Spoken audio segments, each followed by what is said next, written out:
Let's be real, folks. Who doesn't love a good getaway? But are they worth the splurge? First up, let's talk about memories. That's what vacations are all about, right? Those epic moments you'll laugh about for years to come. Like when Dad tried to rock a set of Speedos, or when your mom thought a seagull was a noisy pigeon.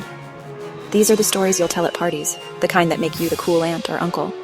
And let's be honest, you can't put a price tag on that, can you? But let's get real. Vacations can be expensive. We're talking about flights, hotels, food that mysteriously triples in price the second you're on vacation. It all adds up. And let's not forget those pesky incidentals.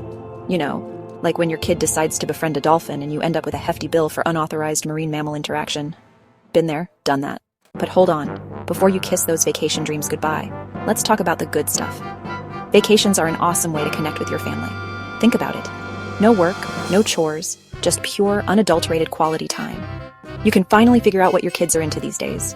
Plus, vacations are a chance to try new things, explore new places, and create memories that will last a lifetime. But reality check. Vacations aren't always sunshine and rainbows. Sometimes they're more like sunburn and screaming children. Let's be honest, traveling with kids is basically a contact sport. You're constantly on edge, making sure no one gets lost, hurt, or trades your passport for a snow globe. And don't even get me started on the packing. Trying to fit everything you need for a week into one suitcase is like playing Tetris with your sanity. So, how do you make the most of your family vacation without breaking the bank? First up, consider traveling during the off-season. You'll be surprised how much you can save on flights and accommodations. And hey, who needs crowds anyway? Next, look for free activities in your destination. Parks, beaches, and museums are all great options. And finally, pack your own snacks and drinks. Trust me, your wallet will thank you. So what's the final verdict? Family vacations are totally worth it.